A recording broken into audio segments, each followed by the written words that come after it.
How a remote shepherding village on the banks of the Tiber became the greatest military, political, and cultural power of the ancient world. How a small settlement, surrounded by hills, came to rule millions of lives, shaping kingdoms, influencing languages, establishing laws, and even shaping our way of seeing the world today. This is the story of Rome, but not the romanticized version of marble statues or Hollywood gladiator movies. Instead, it is the real history, centuries of wars, revolutions, reforms, and betrayals. You will see how Rome was born surrounded by myths, grew stronger while facing constant invasions, reinvented its politics to survive, and used both blood and engineering to build an empire. Rome was not born by chance. The place chosen for its foundation was, from the very beginning, one of the greatest advantages the Romans had. On the banks of the Tiber River, in a navigable bend surrounded by 7 protective hills, the location was perfect for a people who needed safety, reliable water, and opportunities for trade. The village was also placed between 2 powerful cultures of the time. To the north lived the Etruscans, and to the south flourished the wealthy Greek colonies. This position allowed Rome to act as a bridge between worlds, while also absorbing ideas, techniques, and traditions like a sponge. The soil was fertile and excellent for agriculture. The climate was temperate, with steady rainfall and warm summers, ideal for cultivating wheat, vines, and olive trees. And with the Tiber flowing nearby, Rome had direct access to the Tyrrhenian Sea, opening the way for trade with distant peoples and exposure to foreign cultural and technological advances. From its earliest days, Rome was destined to expand both geographically and culturally. But to the Romans, the origin of their city could not be explained by practical advantages alone. It also had to be marked by blood, by sacred meaning, and by destiny itself. Here is where myth enters. According to the traditions recorded by authors such as Titus Livius and Plutarch, Rome was founded by Romulus and Remus, the twin sons of the god of war, Mars, and the princess Rhea Silvia. Thrown as infants into the Tiber River, they were miraculously saved by a she-wolf, the famous Capitoline wolf, and later raised by a humble shepherd. When grown, they decided to establish a city on the very ground where their lives had been spared. Yet the brothers quarreled over who would lead it. Romulus killed Remus, traced the sacred boundaries of the new settlement, and gave it his own name, Rome. This story was not told as simple folklore. It carried with it the ideological DNA of Rome itself, violence as part of its foundation, individual sacrifice for the collective, and the triumph of order over chaos. The fratricide of Remus was not seen as a crime, but as a necessary rite of origin. Rome was born not as a refuge of peace, but as a power destined for conquest. The Romans understood that their history was shaped by struggle, and they embraced it with pride. In its first centuries, Rome was ruled by kings. They were not despots or hereditary monarchs in the modern sense, but leaders who combined religious, military, and judicial authority. Tradition says they were chosen by an assembly and approved by the senators. There were 7 kings in total, and each left a deep and lasting mark on the city's social, religious, and urban structure. The first 4, Romulus, Numa Pompilius, Tullus Hostilius, and Ancus Marcius, were of Latin or Sabine origin. They represent Rome's rural beginnings, with values rooted in war, religion, and ties between neighboring tribes. Romulus, the founder, organized Rome's first military corps and created the Senate. Numa Pompilius, on the other hand, consolidated the religious order of the city, established priestly colleges, created the office of Pontifex Maximus, and reformed the calendar. His influence, often linked to the Sabines, was an attempt to temper Rome's warrior spirit with sacred discipline. Tullus Hostilius was the opposite of Numa, constantly promoting wars, including the destruction of Alba Longa, Rome's sister city. His successor, Ancus Marcius, sought a middle ground between war and religion, expanding Roman territory to the coast and founding the city's first port. With the final 3 kings, Tarquinius Priscus, Servius Tullius, and Tarquinius Superbus, Rome entered what is called its Etruscan phase. The Etruscans, a powerful people from northern Italy, deeply influenced Rome. They introduced advanced construction methods, such as the use of arches in buildings. They brought symbols of authority that became essential to Rome's political imagination: the raised throne, the scepter, the purple toga, and the fasces, bundles of rods tied around an axe, representing the magistrate's power over life and death. Servius Tullius, in particular, was a revolutionary ruler. He introduced the first census, dividing the population into tribes and centuries based on wealth, and ordered the construction of the Servian Wall, Rome's first great line of urban defense. These reforms would later play a crucial role in shaping the military model of the Republic. But the last king, Tarquinius the Proud, destroyed much of what had been built. His reign was marked by authoritarianism and contempt for tradition. The event that triggered his downfall was a brutal crime. His son, Tarquinius Sextus, raped Lucretia, a Roman noblewoman. Shamed and humiliated, she took her own life. Her death sent shockwaves through Rome, sparking a political revolt that united both patricians and plebeians against the monarchy. Lucius Junius Brutus, a relative of Lucretia, led the uprising. Tarquinius was expelled, and in 509 BC, Rome declared itself a res publica, a public entity belonging to the people. From then on, the Romans swore never again to accept a king. The word rex became synonymous with tyrant, but if the monarchy was gone, who would rule? With the fall of the kings, Rome entered a new era, the Republic. Yet this was not democracy as we understand it today. Power remained concentrated in the hands of the patricians, the aristocratic families who claimed descent from the city's founders. They formed the Senate, an ancient council that now became the center of political authority. To prevent the rise of another tyrant, the Romans created two key principles. The first was collegiality. Power had to be shared by at least two magistrates, the consuls. The second was annuality. Offices were to be held for short terms, usually only 1 year. In theory, this prevented abuses of power. In practice, it reinforced aristocratic control, since the patricians monopolized most positions and decisions. Meanwhile, the majority of the population, the plebeians, lived without access to power, justice, or full property rights. They were peasants, artisans, small merchants, and soldiers. Although essential to the survival of Rome, they had few rights. Soon, they realized they could use their importance as leverage. In 494 BC, the plebeians staged the first secession, a massive strike. They abandoned the city, camped on the sacred hill, and refused to serve in Rome's armies until their demands were heard. Facing collapse, Rome gave in. Out of this came the office of the tribunes of the plebs, representatives elected by plebeians, empowered with the right to veto the decisions of magistrates. This marked the beginning of a long struggle known as the Conflict of the Orders, a political battle between patricians and plebeians that lasted almost 2 centuries. Progress was slow but significant. Around 450 BC, the 12 tables were enacted. For the first time, Roman laws were written down and publicly displayed, preventing patricians from bending them in secret. Later, victories followed. In 367 BC, a law allowed at least one of the 2 consuls to be plebeian. And in 287 BC, the Hortensian law decreed that decisions made by the plebeian assembly carried the force of law for all citizens, including patricians. These reforms created a more balanced system of power, though still complex. Tension between tradition and change became a permanent feature of Roman politics. The Republic grew more stable in structure, yet also more vulnerable, because opening the system made it ready for rapid expansion.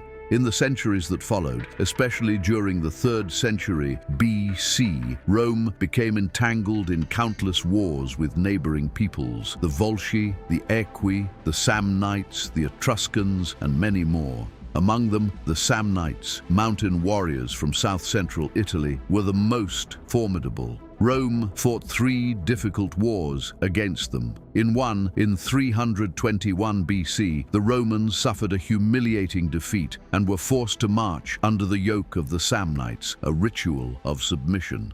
Yet Rome always learned from defeat. After each setback, it reorganized its army, refined its tactics, and returned stronger.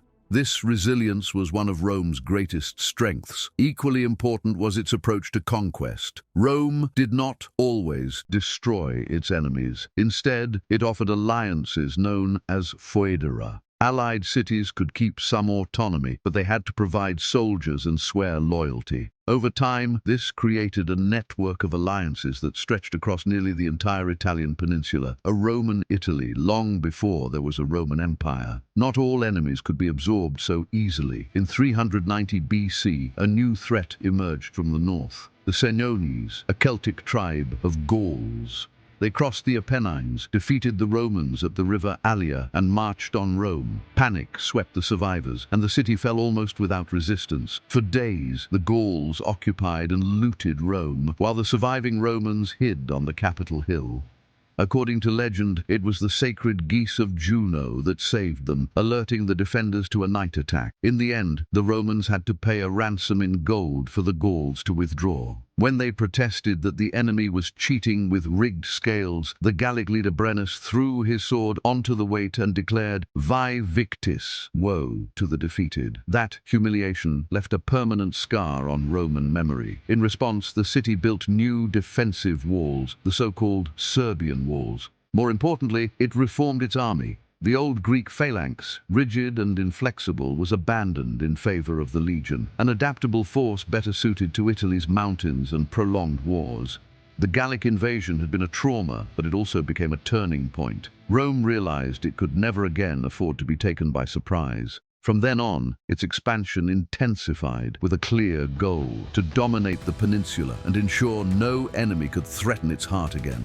But conquering Italy brought Rome into conflict with a new rival, Carthage. Wealthy, experienced, and powerful, Carthage commanded a colossal fleet and colonies across the western Mediterranean.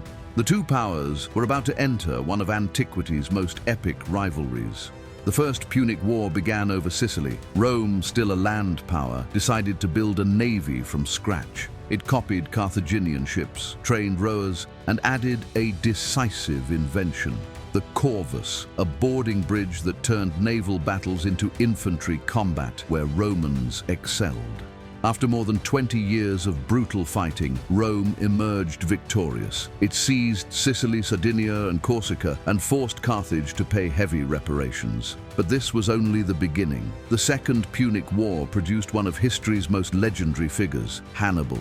In a move that stunned the world, he crossed the Alps with his army and elephants, invading Italy from the north. He won a string of victories, and at Cannae dealt Rome its greatest military disaster. More than 50,000 Roman soldiers fell in a single day. Rome was bleeding but unbroken. While Hannibal ravaged Italy, a new Roman commander rose, Scipio, young and daring. He struck back in North Africa, forcing Hannibal to return. At Zama, the two greatest generals of their age clashed. Rome won. Hannibal lost. Carthage would never recover. The Third Punic War was merciless. Carthage was no longer a true threat, but Roman fear and vengeance prevailed. In the Senate, Cato the Elder repeated his warning: Carthage must be destroyed, and so it was. The city was besieged, burned, its people killed or enslaved. Ancient writers even claimed the soil was salted so nothing would grow again.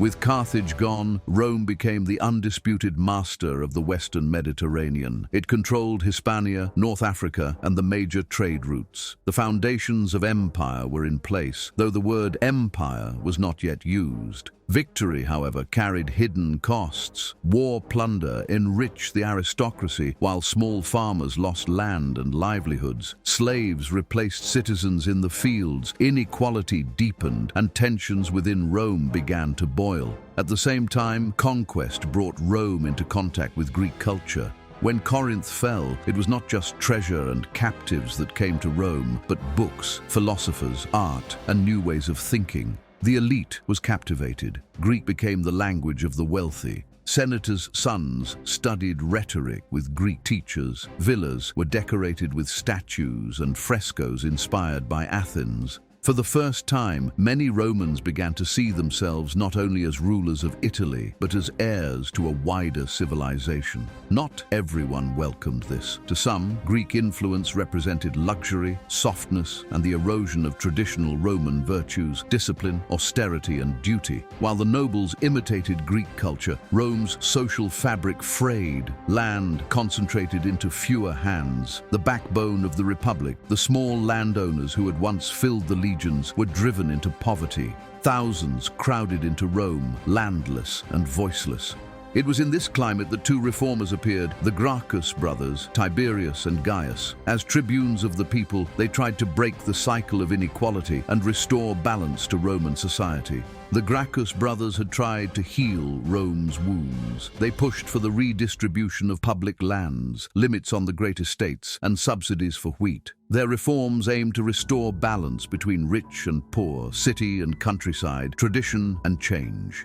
But the Senate resisted with violence. Tiberius was killed during an assembly. Years later, Gaius suffered the same fate. Both died trying to correct injustices that were already eroding the foundations of the Republic. From that moment on, politics in Rome would no longer be settled by speeches and votes alone, but by force.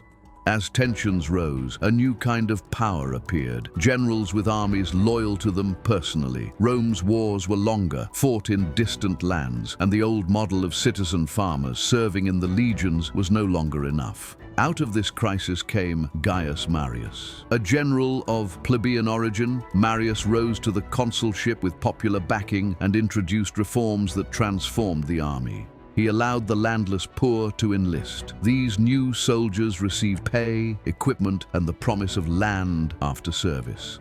The legions became a professional force, unmatched in strength, but no longer bound by loyalty to the Republic. Instead, their devotion shifted to the generals who paid them. The first to exploit this fully was Lucius Cornelius Sulla. In 88 BC, when the Senate stripped him of command, he did the unthinkable. He marched his legions on Rome itself. For the first time, a Roman general used the army to seize power inside the city. Sulla became dictator, purged his enemies, seized estates, and then, astonishingly, resigned, believing he had restored order. But the precedent was set. From then on, the Republic's fate would be decided not by tradition, but by the ambitions of generals. Civil politics gave way to personal power. Every campaign became a path to glory, wealth, and armed support. Out of this turbulent era, a new figure rose, more ambitious, more charismatic, and more dangerous than any before him, Julius Caesar. Caesar was brilliant, ruthless, and perfectly attuned to the shifting balance of power. He began by forming an informal alliance with two of Rome's most powerful men, Pompey, the celebrated general, and Crassus, the wealthiest man in the city. This first triumvirate allowed them to dominate politics from behind the scenes. But alliances in Rome rarely lasted. While Pompey remained in Rome, Caesar took command in Gaul. For nearly a decade, he waged relentless campaigns. He crushed tribes, bridged mighty rivers in days, and crossed into lands no Roman had ever conquered. He recorded his victories in the third person, crafting his own legend. By the time he returned, Caesar was the most famous and feared man in the Republic. The Senate, swayed by Pompey, ordered him to return without his army. It was a trap. Instead, Caesar made a fateful choice. He led his troops across the Rubicon River, declaring, "The die is cast." Civil war began. Caesar defeated Pompey, who fled and was killed in Egypt. Back in Rome, Caesar took control. Supported by the people and the legions, he was appointed dictator for life. Yet Caesar sought more than power. He introduced sweeping reforms, reducing debts, redistributing land, extending citizenship to the provinces, and even reshaping time itself with a new calendar still in use today. To many, he was a new founder of Rome, a second Romulus. To the senatorial elite, he was a tyrant, concentrating near-divine powers and breaking the Republic's sacred traditions. Conspiracy brewed in silence. And on March 15th, the Ides of March, Caesar was surrounded in the Senate and struck down by dozens of senators, including his ally Brutus. But the assassins miscalculated. Caesar's death did not revive the Republic. It plunged Rome into deeper chaos. The people mourned their murdered leader. The generals fought for his legacy, and from the turmoil, a surprising heir emerged: Octavian. Young, frail, and sickly, he was Caesar's adopted son, and that alone was enough to thrust him into the center of Rome's storm. Octavian first joined forces with Mark Antony, Caesar's trusted general, and with Lepidus, forming the second triumvirate. Together they avenged Caesar's murder, crushed the conspirators at the Battle of Philippi, and carved up the Roman world among themselves. But in Rome, alliances were never built to last. Soon, Octavian and Antony turned against each other. Antony, bound to Cleopatra, Queen of Egypt, began ruling the East as if it were his own kingdom. In Rome, Octavian seized the chance to brand the couple as traitors. He stirred the Senate, rallied the people, and declared war. The final reckoning came at Actium in a decisive naval battle. Octavian's fleet triumphed. Antony and Cleopatra, defeated, took their own lives in Egypt. Octavian returned to Rome as sole master of the world. Yet he was careful. Instead of declaring himself king or dictator, he handed power back to the Senate and was immediately rewarded with even greater authority. He was given the name Augustus, the consecrated one, and became Rome's first emperor. In appearance, he was the princeps, the first citizen. In reality, he held absolute control. With Augustus began the Pax Romana, a span of more than 2 centuries of relative peace and stability. Rome flourished, new cities rose, roads linked the empire from one end to the other, trade prospered, the Colosseum, aqueducts, forums and temples proclaimed Rome's glory. The people were fed, entertained with games, and guarded by an unmatched army. Augustus reigned for over 40 years, revered as father of the nation in life and worshipped as divine after death. He had not only secured the empire, he had defined the model of rule for centuries to come. Yet beneath the order lay fragility. The problem was succession. There was no clear law of inheritance. Each new emperor came to power through intrigue, adoption, or brute force. This opened the throne to men unprepared or unbalanced. Caligula named his horse Consul. Nero killed his own mother and, according to legend, sang as Rome burned. Commodus fancied himself Hercules reborn and fought as a gladiator before the crowds. The Senate, once guardian of the Republic, became powerless. Real authority shifted to the Praetorian Guard, who made and unmade emperors at will. Many rulers lasted only months. Some never made it to coronation at all. By the 3rd century, the system collapsed into what history calls the crisis of the 3rd century. In just 50 years, more than 20 emperors seized the throne, most by force of arms. Civil wars tore apart provinces. The economy disintegrated. Currency lost value. Inflation soared. And plague, perhaps smallpox or measles, swept through, killing millions. Rome could no longer protect, feed, or govern its people. And, at the borders, the barbarians came. Franks, Alemanni, Goths, and Vandals crossed with ease. The empire that had once made the world tremble was now shrinking into pockets of defense. Out of this chaos, Emperor Diocletian tried to restore order. He split the empire into 4 regions under the Tetrarchy, 2 Augusti and 2 Caesars sharing power. He restructured the army, reformed taxes, and imposed strict controls. For a time, it seemed to work. But unity soon crumbled again. Constantine defeated his rivals, restored sole rule, and made 2 choices that changed history. He legalized Christianity, and he founded a new capital in the East, Constantinople. Rome, the eternal city, ceased to be the political heart of its own empire. The empire itself was now divided into East and West. The East, with its wealth and stronger defenses, endured. The West, drained and fractured, declined. Finally, in 476, the inevitable came. The last Western emperor, a boy named Romulus Augustulus, was deposed by Odoacer, a Germanic commander. With no armies, no currency, and no real authority left, the Western Roman Empire was finished. But Rome itself was never just a city, or even just an empire. It was more than a city, more than an empire. It was an idea so strong that it lived on long after Rome itself had fallen.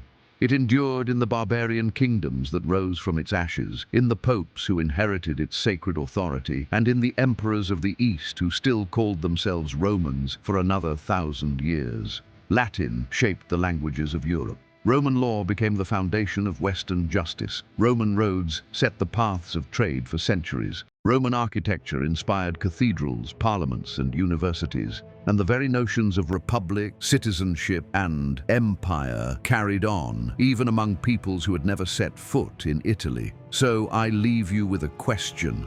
If Rome had reformed its institutions in time, could it have survived? If you liked this story and want to see more impossible confrontations like this one, subscribe to the channel, activate the bell, and leave us your opinion in the comments. And as always, may Mars guide you in battle.